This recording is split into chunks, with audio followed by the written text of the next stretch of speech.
We have some interesting offerings. We like to do impact investment offerings. They need to make money, but they also have to have some positive social impact. I mean, we like, if you're going to make 10%, 15% on a deal, you want to do a hog farm in the Midwest, you want to do a renewable energy project, and we'll pick the energy project because all given the same rate of return. And nowadays you can have that. You can do impact, you can look at positive impact companies and they have a market rate of return. You can do well. It doesn't have to be a charitable donation to be impact.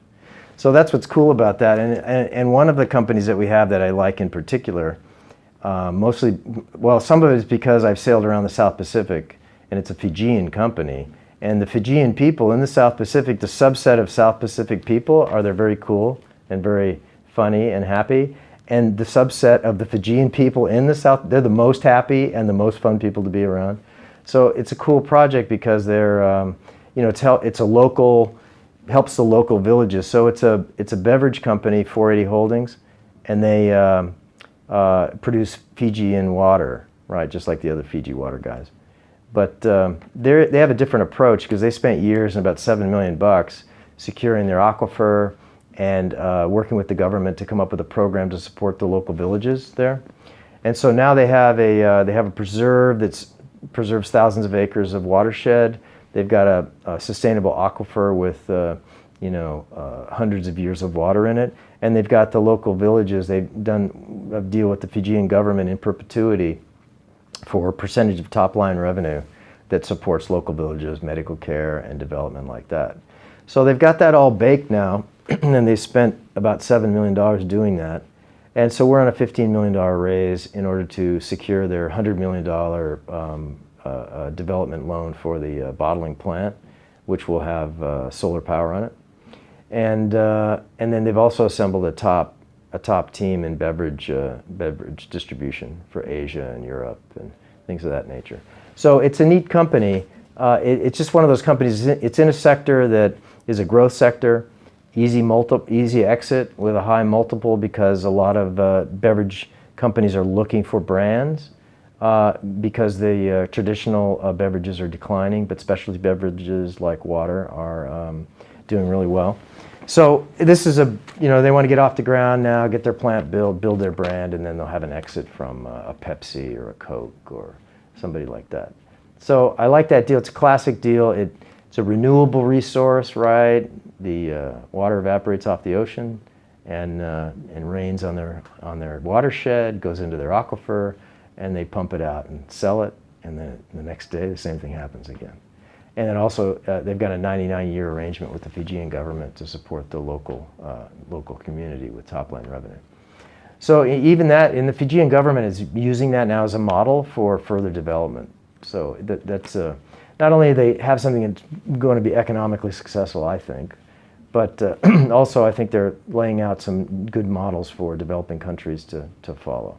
So rather than cutting down all their teak trees and selling them and then that's it, right? They have something that they're continuously reselling that's renewable. So that's one deal. That's a classic deal for us. We like it. It makes money and it has a positive effect on the environment by preservation and the people involved in it. So the other things we like in particular are Medtech. We have a couple of Medtech transactions right now, one of which is DermSpectra. And I like Medtech, obvious reasons there. Medical technology can improve people's lives and save them.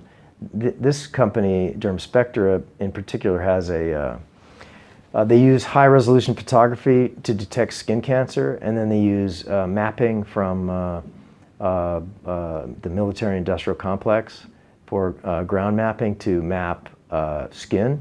And so they can use high-resolution photos and mapping in order to check changes in skin and early detection of cancer. So we like that. That's a good deal. Woman-owned, woman-founded, former engineer at Raytheon, And then, so because of her relationship with Raytheon, when she started the company, she was able to get a very reasonable, if not virtually free license from Raytheon to use their technology to map high-resolution photography for skin cancer detection. So that's a nice raise. I mean, they already have sold a number of units. The government's bought a few. There's a few doctors in New York that are using them now. quite enthusiastic about it. She has support from former attorney generals on the board, things of that nature. So and the other thing is it's reasonably priced, so unlike some pharma things that people develop, it's social impact, but it's like bankrupts everybody that uses it to save their lives, and so we're not as in favor of that kind of project. But the fact this is relatively reasonable and quite reasonable and has the impact to save people's lives, we like it. So we have another Medtech. It's almost a little bit med biotech, and this involves stem cell preservation, and that's Provia Labs. Now Provia Labs, they have the only lab in the US now that can grow viable stem cell cultures and preserve them in perpetuity. The other thing that's interesting about that company is they use toddler teeth from your family's, your children. They can, if they go to the dentist, they preserve the teeth, and they have nerve stem cells in teeth. And then they when toddlers are losing their teeth, they can just save the tooth. They can pull the DNA out or the stem cells out, and they can create a viable culture out of that. It has to be a certain size culture, certain number, billion cells, and then they can preserve that. So it's great because the industry itself, and the reason economically I like the deal is it's very similar to umbilical cord preservation that's quite prevalent in the marketplace, and that industry is big, and they've had some big exits in that industry. So I like it because they preserve stem cells, but my understanding is the stem cells from umbilical cords, you get one bite at the apple, right? Child is born, you either save it or you don't, and you don't get another crack at it. But with teeth, you have maybe 20 chances for each child, and if you have a number of children over a span of years. So I like that. The other aspect of it is the umbilical cord stem cells are more specific for blood and bone disorders, while nerve cells from teeth are much more versatile for treating other diseases.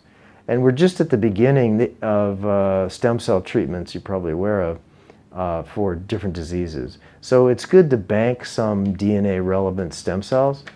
It's relatively reasonable over the years to bank it too. And so it seems like a prudent thing to do considering the technology that's changing. And they already make money at it. It's a scaling round to go to market more broadly. Those are some current offerings we have, and so you can see there's a thread that runs through them, right? And the thread is that they have positive social impact, pretty obvious, really, and especially and with the Fijian water, you have to look a little deeper to the business model and the intention of the people. But also you can see that there's a real possibility of economic development as a result of that, right? Because they're in sectors that are popular and that have exits, and there's, we think, our opinion is that there's probably a high degree of probability there'll be decent exits out of these for investors. So that brings us to more about what U.S. Capital is about, and really the founding of the company what is really based around bringing middle market, larger financing vehicles and financing capabilities to smaller companies. And the same with investment products. To take investment products that generate a good rate of return generally are only available to very large and wealthy investors or institutions. And so we have a dual-edged mission, and one is to bring financial products down to smaller companies, and the second is to provide financial investment opportunities to smaller investors, high net worth or smaller family offices, and kind of spread that ability. And we even have some retail products now for millennials. So is to kind of spread that, because if you create more income opportunity for more people, it creates more capital in the marketplace. And if your focus is on smaller businesses, it's proven corollary to higher job creation. And so it's inherently, that model makes money because we're in the transaction business, right? But also what we do kind of generates a social good. If we can provide more financial lubricity down in that sector, then there'll be more jobs created, and and that's obviously a social good. And then also, if you can generate a little more yield with a certain part of more investors' portfolio, that's also good because people have retirement issues they have to deal with, and a lot of people are concerned to have to start having investment income that makes sense because they're not sure they can count on government pensions and things of that nature. So that's really the essence of what we do, and what from inception we've wanted to do. And we also work closely with referral sources and advisors, financial advisors, and people like that. That's generally our pipeline of investors or transactions. So we try to play within the ecosystem, financial ecosystem, with other players by adding innovative products there, rather than taking market share from existing business. We try to add innovative products that actually expand the market rather than contract it. But you can see that our whole way of thinking is a little more cooperative rather than competitive, I think you would say. And also, from a company standpoint, just from the business model, which I've elaborated on. Now, from a company standpoint, we also favor, or we like to look at, as the transactions I outlined, or what we like to look at is companies that do have a positive impact in general on their communities. And whether it's job creation or direct impact for individuals through Medtech, or community development because the business is in a developing country, or it's a healthful product, things like that. We're drawn towards that, and we tend to favor deals like that. We will do some strictly economic deals because economic growth is good in and of itself, but we generally avoid sectors that maybe aren't perceived or we don't think is so positive for society. We're just generally not so attracted to them. And oddly enough, people with strict financial transactions that aren't very beneficial aren't really attracted to us either. So it's not like we have to really fight them off. But we do, you notice there is quite a bit of attraction, either whether it's our personnel or transactions or investors that have that similar kind of vibration, or they're really interested in impact. So it does attract a certain type of people to be around us. And we're a pretty diverse company, we're very, we always base the people that we're around or that we hire based on their talents, not so much about what country they're from or, where they went to school or anything like that. We're a talent-based organization. And so you'll see, if you come into the office, you'll see quite a bit of diversity, whether it's, women, men and women, or things that are just different ethnicities or whatever. It's really a talent-based company. And the other thing we try to do, and this is a little bit weird to talk about, but there's a lot of discussion of social interaction, whether it's political or sexual orientation or harassment. We really try to have a culture where it's gentlemanly or ladylike, right?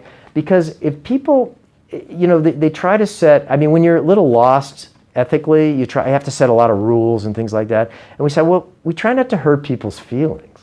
Right? And so you hurt people's feelings by, if they're a certain way, right, or they dress a certain way, we try not to hurt their feelings about it, right? It's like, okay, it's just a style, right, or it's a feeling. Or if you're making unwanted advances towards people, it's not polite, it hurts their feelings, right? So I try to keep that kind of a culture where we try to be, it's a bank, we're a business, we're aggressive and smart in a lot of ways, but we do try to maintain that individual politeness and the point of respect, and basically, if you don't hurt people's feelings, you're probably well within the law. It's kind of the way we look at it. So, and that's the way we operate from a regulatory standpoint. What's the spirit of the regulation? If you operate within the spirit, more than likely you're quite well within the bounds of the written regulations. Now, you need to keep an eye on that as well, because you don't want to inadvertently step out of some regulation. But we try to be philosophically driven and intention driven, and that it helps guide us to stay within the bounds of decency, the law, regulation, and things of that nature. So I think you'll find that in our company. And then lastly, we're quite technologically innovative, right? Because if you're dealing with smaller transactions in a smaller cap marketplace, The reason there's not a lot of good service in that sector from the past is the complexity and expense of the transaction cost, right? Not enough commissions are generated down there to attract the talent that can execute those transactions. Now, by the use of technology, we can reduce some of the friction and some of the cost in that sector, and you can do a few more transactions, generate similar amounts of fees, but in general, the fees are smaller, the smaller transaction. But by using technology, you can generate more fees so you can push those services down there and still be a profitable investment bank. So that's part of our DNA. We use, what do we use?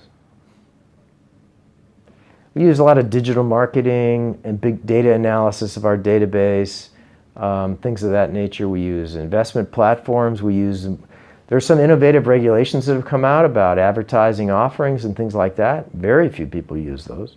And we exclusively use general solicitation and wide advertising of opportunities. And that's an innovative regulatory advantage that we have. And then we have investment platforms. You can see our offerings online, like you never could before. And we can digitally market and advertise them either through social media, or we use email, or we use press releases, things like that. So that's relatively innovative. Lastly, in an emerging sector is venture secondaries. So there's a lot of pre-IPO companies that aren't going IPO as soon as a lot of investors have wanted to. And a lot of these venture funds, they have a horizon of their investment. They may have to be in for 8 years, start harvesting investments at 5 so they can get out. Some of these pre-IPO companies has been, past 5 years and they're not out. So these earlier investors need liquidity for their investors. So we do use an alternative trading system platform for relatively large blocks of alt investments. And that is getting very, very busy because, again, a lot of people are choosing not to go IPO, and so their early investors need out. And so we can do trade, $3 to $5 million blocks of alternative investments or pre-IPO, the usual names, usual suspects in that area. And I think, philosophically and looking ahead, I think you look into ICO, look into blockchain. I think you'll probably find in the future, and we're starting to do that a little now, is the private securities, even the smaller private securities, we're starting to do, and we're working on keeping a blockchain ledger of the security itself, so that in the future, when there's more wide adoption of digital ledgers for capitalization charts and the shareholders, that when there's wider adoption at the grassroots level, then they'll develop marketplaces where you can trade those securities. So right now, the only real trading in secondaries are big blocks, big companies, pre-IPO. But there'll come a time when these smaller securities also will have a secondary market, not unlike the stock market. So we are on the edge of that, and we've been looking carefully at best practice in the sector and what's going to lead. Again, you go back to what's the philosophy behind the regulation in this sector? It's investor protection.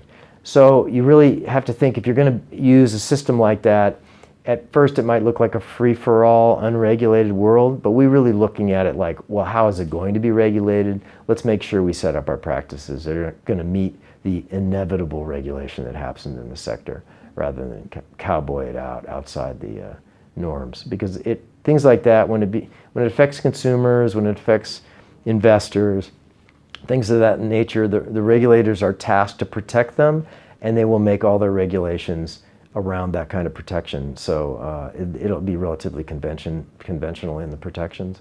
So we're looking at that. So that's about it.